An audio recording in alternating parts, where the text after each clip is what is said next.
विरल स्नायु रोग जीबीएस कौन कोरोना एचएमपीवी पर एबे चिंता बढ़ाइलाणी विरल स्नायु रोग गुएलानबेरी सिंड्रोम बा जीबीएस पुणे रे प्रथम आक्रांतंकर मृत्यु मध्य होइथिबा कहा जाउछि किंतु एहा स्पष्ट वर्तमान सुधा जणा पड़ी नाही केते जनकर एथिरे आक्रांत होउछन्ति किंतु कहा जाउछि जे 60 रु अधिक लोक वर्तमान आक्रांत हेलेनि किंतु मृतकंक संपर्क रे जदियो चर्चा होउछि जनकर मृत्यु होउछि किंतु एहा केते दूर सत ता पर्यंत स्पष्ट होई नाही तेबे देश व्यापी गोटे भयर वातावरण किंतु सृष्टि करिछि आ सबठारु चिंताजनक कथा होउछि जे स्नायु जनित रोग जीबीएस रोगर कारण ए पर्यंत जणा पडु नाही बा डाक्टर जदियो समीक्षा करूछन्ति एहाकु नेकी ए पर्यंत स्पष्ट कारण जणा पड़ी नाही एहाकु रोकिबा पई कोनोसे निर्दिष्ट मेडिसिन मध्ये बाहरी नाही केवल लक्षण बंद पई डाक्टर माने चिकित्सा जारी रखुछन्ति किंतु दिन को दिन अधिक लोक ए रोग रे आक्रांत होउछन्ति ता होउछि सबठारु चिंताजनक विषय तेबे रोगी सुस्थ हेबे तार कोनोसे निर्दिष्ट समय सीमा मध्ये नाही जणे रोगी गोटे सप्ताह मध्य सुस्थ होई पारे नचेत सुस्थ हेबाकु वर्ष वर्ष मध्य समय लागि पारे वर्तमान महाराष्ट्र पुणे रे आतंक खेलाई जीबीएस एवं 60 रु अधिक लोक विरल स्नायु रोग रे वर्तमान आक्रांत होइछन्ति सेमानक मध्यरो पाखापाखि 12 जनकर अवस्था मध्य संकटापन्न थिबारु सेमानकु वेंटिलेटर रखा जायछि एवं रोगींक संख्या बढ़ुथिबा देखि मध्य अनेपटे स्वास्थ्य विभाग जदियो जांच करूछि तत्परता देखाउछि किंतु ए पर्यंत कोनसी सेतेटा आखि दृश्य सफलता मिले नाही रोगर कारण खोजिबा पई स्वतंत्र टीम मध्य गठन करा जायछि एवं डाक्टर को कहबा कथा जीवाणु किंबा भूताणु जनित संक्रमण पर जीबीएस रूप नहीं थाए यह रोगीर रोग प्रतिरोधक शक्ति को संपूर्ण भाव दुर्बल कर स्नायु को अटैक करिथाए एवं रोगीर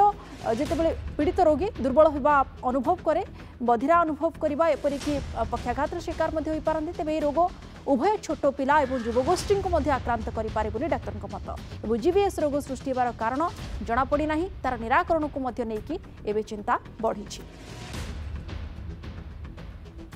तेज विरल स्नायु रोग एवं चिंता बढ़ाई जदि आम कहले अत्युक्ति हेब नहीं बर्तमान अनेकंकर अवस्था संकटापन्न रही 60 रु अधिक लोक बर्तमान आक्रांत हो चिकित्साधीन अवस्था रही सुस्थ होगापी कौन निर्दिष्ट समय सीमा नाही कौन औषध एपर्यंत यहाँ बाहरी पारे नाही डाक्तर किंतु यहाँ एपर्यंत आम कहीपर सक्षम होना कारण जानापी चेष्टा चली स्वतंत्र टीम गठन कर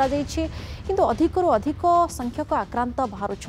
ये केवल महाराष्ट्र पुणे भितर वर्तमान तो सीमित अच्छी किंतु ये आग को जे आउ अन्य आड़ को न व्यापी पार बोली तार आम कि ग्यारंटी दे पारिबा नहीं अन्य आड़ को व्यापी थाई पारे वर्तमान किंतु यह पुणे में सीमित रही अधिक ए संपर्क में आलोचना करबा आम सहित जोड़ी होउछंती doctor Surya Prakash Chaudhary neuro surgery विशेषज्ञ अच्छा आम सहित स्वागत करेंगे आपन को सर नंदीघोष टीवी को एबे जीबीएस को लेकिन विशेष चर्चा करा जाउछि जहाँकि महाराष्ट्र पुणे रे 60 रु अधिक लोकों को आक्रांत कर साराणी प्रकृत में यह कौन शरीर में एभली लक्षण देखाउछि बर्तमान जो जीबीएस कथा आलोचना आपण करूछंती आज्ञा जीबीएस को हम साधारणतः गुलेनबेरी सिंड्रोम बोली कहथाउ आज्ञा साधारणतः आमर गोटे ऑटोइम्यून डिजीज माने आम देह जदि कौन ऑटोइम्यून रिएक्शन हुए एवं जदि कौन इन्फेक्शन हो साधारणतः भाइराल इन्फेक्शन कथा कहते भाइराल इन्फेक्शन आम देह होता है और हुए तो किसी समय पर भाइराल इन्फेक्शन क्लीयर हो जाए किंतु देह भितर से जो ऑटोइम्यून माने भाइराल इन्फेक्शन जो एंटीबॉडी तैयारी सी साधारणतः कौन आमर किसीटा नर्स फिल अच्छी से नर्स हेल्ला माने माइंड हो जाए से बांधि दिए जहाँफल परवर्ती समय इन्फेक्शन कमिला आमर कौन ना गोड़ हाथ सडन पारालिसिस हो जाए ये जीबीएस सबुठ गोटे मुख्य लक्षण है साधारणतः हठात माने एकदम हठात आप हाथ गोड़ सब जाक पारालिसिस हो माने 2 रु 3 दिन भितर गोड़ हाथ सब पारालाइज हो यंग मान भितर बेसिक अटैक हुए जदि से एंटीबॉडी क्षमता बेसी अधिक थी भाइराल इन्फेक्शन भाइराल इन्फेक्शन आपंकर ज्वर हो झाड़ा हो बांति हो थ्रोट इन्फेक्शन जहाँ हो तेणु जो एंटीबॉडीटा जो तैयारी है आम देह क्रॉस रिएक्शन कर दिए तो से प्रकार सिम्पटम देखा दिए और यहाँ गोटे आसेंडिंग पारालिसिस कहता माने आमर गोड़ प्रथम दुर्बल आरंभ हुए और परवर्त समय हाथ भी दुर्बल हुए तो गोड़ धीरे हाथ को व्यापी थाए किंतु सब बड़े भयंकर हुए जदि आमर फेस मसल कि लंग्स मसल को इनवॉल्वमेंट कला प्रायतः आम देखू 100 रु 30 रु 40% केसेस रे ये हाथ गोड़ को दुर्बल करने सहित आमर जो रेस्पिरेटरी कि निश्वास नेबार मसल गुड़ा को पारालिसिस करता है क्षेत्र में रोगी भयंकर होता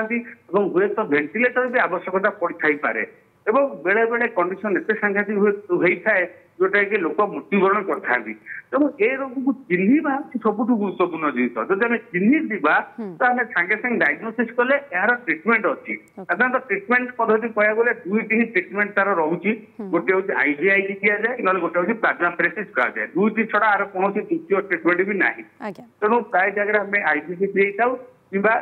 ପ୍ଲାଜମାଫେରେସିସ୍ କରିଥାଉ, କିନ୍ତୁ ସେଇଟା କାମ ଦବ ଯଦି ଆମେ ରୋଗ ଚିହ୍ନିବାର 5 ଦିନ ଭିତରେ କିମ୍ବା 7 ଦିନ ଭିତରେ ଆମେ ଟ୍ରିଟମେଣ୍ଟ ଆରମ୍ଭ କରିବା। ଯଦି ବେଶୀ ଡିଲେ ହେଇଗଲା କିମ୍ବା ହାତ ଗୋଡ ଯଦି ବେଶୀ ପାରାଲାଇଜ ହେଇଯାଇଥିବ, ଯଦି ଆମର ମୁହଁର ମସଲ୍ସ ହଠାତ୍ ଗୋଟେ ଲୋକ ଫେସିଆଲ ମସଲ୍ସ ଇନଭଲଭମେଣ୍ଟ ହେଲା କିମ୍ବା ଯଦି ଲଙ୍ଗସ ମସଲ ଇନଭଲଭମେଣ୍ଟ ହେଲା ତ ସେଇ କେସରେ IVIG କିମ୍ବା ପ୍ଲାଜମାଫେରେସିସ୍ ଦେଲେ ବି କାମ କରିବା କଷ୍ଟକର ହେଇଥାଏ। ତେଣୁ ସାଧାରଣତଃ ଆମକୁ ଜାଣିବା ପରେ ଏହାର ବହୁତ କିଛି ଭେରାଇଟି ଅଛି, ସେଟା ବହୁତ କିଛି ସାଇଣ୍ଟିଫିକ ହେଇଯିବ। ଗୋଟେ ଆମେ AIDP କହିଥାଉ, ଆମାନ କହିଥାଉ, ଆମସାନ କହିଥାଉ, ବହୁତ କିଛି ତାର ଭେରାଇଟି ଅଛି। ଡିପେଣ୍ଡ କରୁଛି କୋଉ ଟାଇପର ପାରାଲିସିସ୍ ଟା ହଉଛି। ତେଣୁ ସାଧାରଣତଃ ଯୁବକ ମାନଙ୍କ ଦେହରେ ଦେଖାଦିଏ, ଯେହେତୁ ସେମାନଙ୍କ ଦେହରେ ଆଣ୍ଟିବଡି ମାତ୍ରା ଅଧିକ ହେଇଯାଏ କୌଣସି ଇନଫେକ୍ସନ ପରେ, ସେଥିପାଇଁ କ୍ରସ୍ ରିଆକ୍ସନ ଅଧିକ ଦେଖାଯାଏ। କିନ୍ତୁ କହିବାକୁ ଗଲେ ପିଲାଠୁ ଆରମ୍ଭ କରି ବୃଦ୍ଧ ପର୍ଯ୍ୟନ୍ତ ଯେକୌଣସି ଲୋକଙ୍କ ଦେହରେ GBS ସିଣ୍ଡ୍ରୋମ କିମ୍ବା ଗୁଲେନବେରୀ ସିଣ୍ଡ୍ରୋମ ଦେଖା ଦେଇପାରେ। ତେଣୁ ତାକୁ ଚିହ୍ନିବା ସବୁଠୁ ଗୁରୁତ୍ୱପୂର୍ଣ୍ଣ। ତେଣୁ ମୁଁ ସାଧାରଣତଃ ଜନସାଧାରଣଙ୍କୁ ଏଇଟା ଉପଦେଶ ଦେବି, ଯଦି ଆପଣ ଦେଖୁଛନ୍ତି କୌଣସି ଜର ଥଣ୍ଡା ରୋଗ ହେଇଛି, ଜର ହଉ, ଥଣ୍ଡା ହଉ, କାଶ ହଉ କିମ୍ବା ଝାଡା ହଉ, ବାନ୍ତି ହଉ, ଯାହା ବି ହଉ, ତାପରେ ଯଦି ଆପଣ ଦେଖୁଛନ୍ତି ମୁଖ୍ୟତଃ 2 ରୁ 4 ସପ୍ତାହ ଭିତରେ ଯଦି ଆପଣ ହାତ ଗୋଡ ହଠାତ୍ ଦୁର୍ବଳ ଲାଗୁଛି, ଚାଲି ପାରୁନାହାନ୍ତି, ହାତ ଉଠେଇବାରେ କଷ୍ଟ ହଉଛି, ଗୋଡ ହାତ ଝିମଝିମ ହଉଛି, ବେଳେ ବେଳେ ସେନ୍ସୋରି ସିମ୍ପଟମ୍ସ ଥାଏ, ସେନ୍ସୋରି GBS କଥା, ଗୋଡ ହାତ ଝିମଝିମ ଲାଗୁଛି, ବଧିରା ଲାଗୁଛି, ଯୋଉଟା ମୁଁ କହୁଥିଲି ମୁହଁର ମସଲ ଗୁଡାକୁ ଧରି ପକାଏ, ମାନେ ହଠାତ୍ ଆପଣ ଦେଖି ପାରୁନାହାନ୍ତି, ଦେଖିବାରେ ଦିଦିଟା ଦେଖା ଦଉଛି କିମ୍ବା କଥା କହିବାରେ ଅସୁବିଧା ହଉଛି, କଥା କହିଲା ବେଳେ ଫନି ବାଜି ଯାଉଛି, କ୍ଲିୟର କହିପାରୁନାହାନ୍ତି, ଆପଣ ଖାଇଲା ବେଳେ ପାଣି ପିଇଲା ବେଳେ ଗୋଟେ ସାଇଡ ମୁହଁରୁ ପାଣି ବାହାରି ପଡୁଛି, ପାଣିଟା ଢୋକି ପାରୁନାହାନ୍ତି, ହଠାତ୍ ପାଣି ପିଇଲା ବେଳେ ନାକ ପଟେ ପଳେଇ ଆସୁଛି କିମ୍ବା ମୁହଁ ପଟେ ଗୋଟେ ସାଇଡ ବଙ୍କା ହେଇ ପାଣି ପଡି ଯାଉଛି, ଆଖି ଠିକ ସେ ବନ୍ଦ କରିପାରୁନାହାନ୍ତି, ବନ୍ଦ କରି ରାତିରେ ଶୋଇଲା ବେଳେ ଆଖିଟା ମେଲା ହେଇକି ରହୁଛି, ଏ ସମସ୍ତ ଲକ୍ଷଣ ଯେକୌଣସି ଗୋଟିଏ ସ୍ନାୟୁବିକ ସମସ୍ୟା କିମ୍ବା ସ୍ନାୟୁବିକ ଯୋଉ ନ୍ୟୁରୋଲୋଜିକାଲ ଡେଫିସିଟ୍ ରହୁଛି, ଯଦି ହଠାତ୍ କୌଣସି ଲୋକ ଦେହରେ ଦେଖା ଦେଉଛି ଏବଂ ସ୍ପେସିଆଲି ଯଦି ଇନଫେକ୍ସନ ହବାର 2 ରୁ 4 ସପ୍ତାହ ପରେ ଦେଖା ଯାଉଛି ତ ନିହାତି ଭାବରେ ଇଏ GBS ହେଇଥାଇପାରେ। सर बहुत सुंदर भाव में आप व्याख्या करें जे केमिति लक्षण देखा जाई थाए आ केमिति जड़े व्यक्ति जापर जे शरीर में कौन से परिवर्तन अनुभव करुच्ची किंतु डाक्तर सहित जदि या तुरंत नहीं कि परामर्श करुँच तार चिकित्सा सुविधा रही जमी आप कहते बहुत बहुत धन्यवाद आपको आम सहित जोड़ी होती आलोचना करम सहित फोन लाइन में जोड़ी होते डॉक्टर सूर्यप्रकाश चौधरी न्यूरोसर्जरी विशेषज्ञ अधिक संपर्क में तथ्य प्रदान करुले आलोचना करुले।